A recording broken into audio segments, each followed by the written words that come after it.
একদিন সকালে সুভাষ ঘুম থেকে উঠেই গভীর চিন্তায় মগ্ন হয়ে যায়।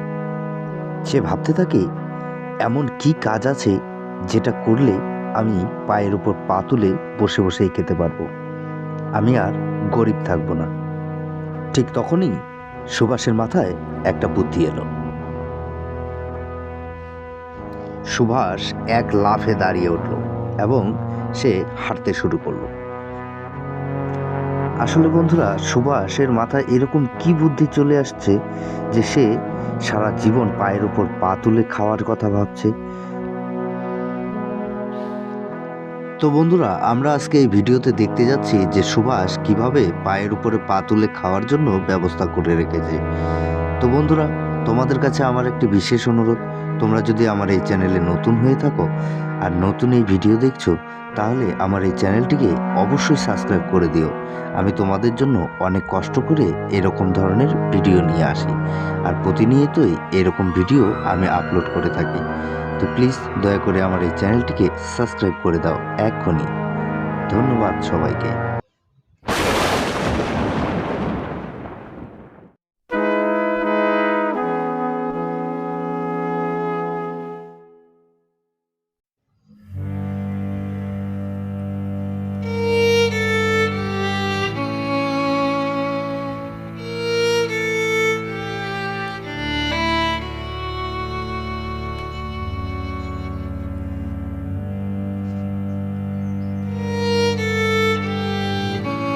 আমি মনে মনে যেটা ভাবছি সেটা যদি সত্যি সত্যি আমি করতে পারি, তাহলে কিন্তু আমার প্রচুর টাকা লাভ হবে। কিন্তু নদীতে আমি মাছ কেন দেখতে পাচ্ছি না? নিশ্চয়ই জাল না নিয়ে আসা পর্যন্ত বোঝা যাবে না। আমি প্রতিটা নদী দেখেছি, সবগুলিতেই মাছ থাকার সম্ভাবনা প্রচুর রয়েছে।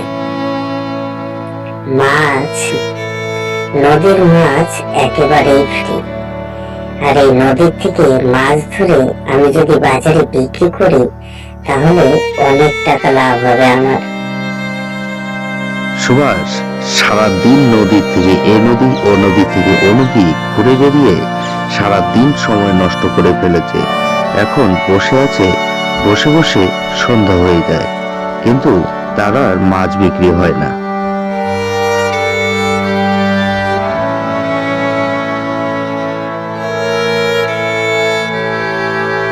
সুভাষ আগের দিন যে পরিশ্রম করেছে তার জন্য পরের দিন তার ঘুমিয়ে ভাঙছিল না।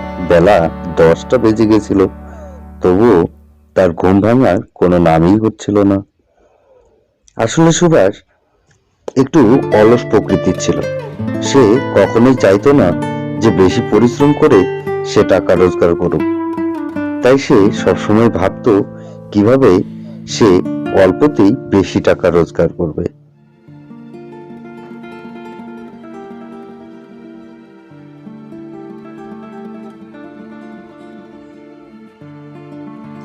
হঠাৎই সুভাষের ঘুম ভেঙে যায়, আর সুভাষ বসে বসে আবারও ভাবতে থাকে যে সে কিভাবে কি করবে, সে কিভাবে পায়ের উপর পা তুলে খেতে পারবে, সেটাই ভাবছে। ঠিক তখনই সুভাষের মাথায় একটা বুদ্ধি এলো,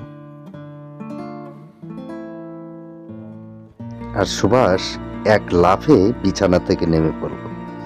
নেমেই সে কোথায় যাওয়া শুরু করে দিল।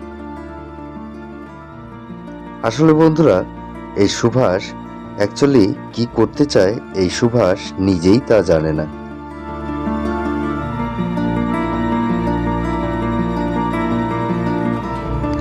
সুভাষ খুব তাড়াতাড়ি করেই হাঁটছিল। আসলে সে কোথায় যাচ্ছিল?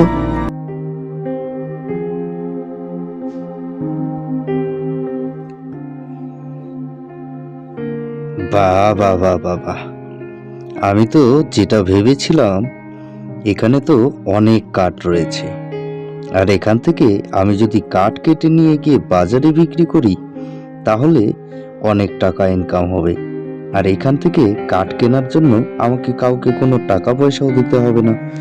তাই জন্য কাঠটা আমি একেবারেই ফ্রি পেয়ে যাব, আর বাজারে নিয়ে গিয়ে সোজাসুজি বিক্রি, তাহলেই অনেক টাকার মালিক হয়ে যাব আমি। প্রতিদিন এভাবেই কাঠ কাটতে হবে। ঠিক আছে, আর একটু এগিয়ে দেখা যাক আরো ভালো ভালো কাঠ রয়েছে কিনা। তাহলে এই জঙ্গলেই প্রতিদিন কাঠ কেটে বাজারে নিয়ে গিয়ে বিক্রি করব। এই তো আমি এখানেও তো দেখছি গাছ কাটা রয়েছে, তার মানে এখান থেকে কেউ নিশ্চয়ই গাছ কেটে বাজারে বিক্রি করে। তাহলে তো আমার আর কোনো সমস্যাই রইল না, আমিও এভাবে কাঠ বিক্রি করে অনেক টাকা উপার্জন করতে পারি। কিন্তু কাঠ কাটার জন্য তো আমাকে কুড়ুলের প্রয়োজন আছে। আমি কুড়ুল কোথায় পাবো? না, গতকালকেও সারা দিন নদীর পাড়ে পাড়ে ঘুরে সারাটা দিন চলে গেল, আমি কিছুই করতে পারলাম না। আজকেও সারা দিন বনে বনে ঘুরে গেল, লাস্টে দেখলাম আমার কুড়ুলই নেই।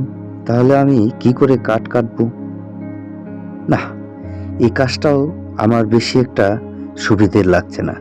গাছ কাটতে হবে,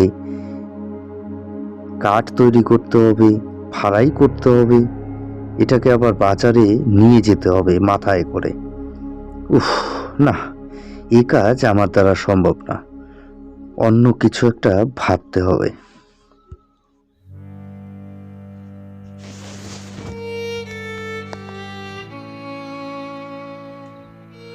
সুভাষ একাকিত্বে বসে বসে কি যেন ভাবছিল।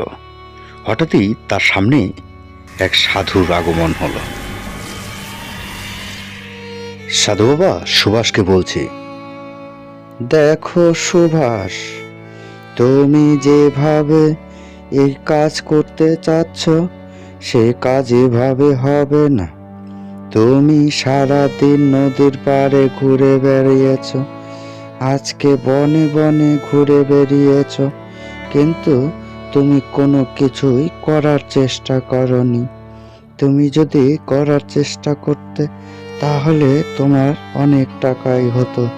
তুমি তো শুধু ভেবেই গেছো আর ঘুরে বেরিয়েছো, শুধু দেখেছো কিন্তু কিছু করনি। সুভাষ, কিছু করো, তাহলেই তোমার কাছে টাকা ধরা দিবে, বুঝলে তো? সুভাষ, তুমি এই কারণেই কিন্তু চিরকাল গরিব থেকে গেলে। সারা জীবন শুধু ভেবেছো, কিছুই করনি।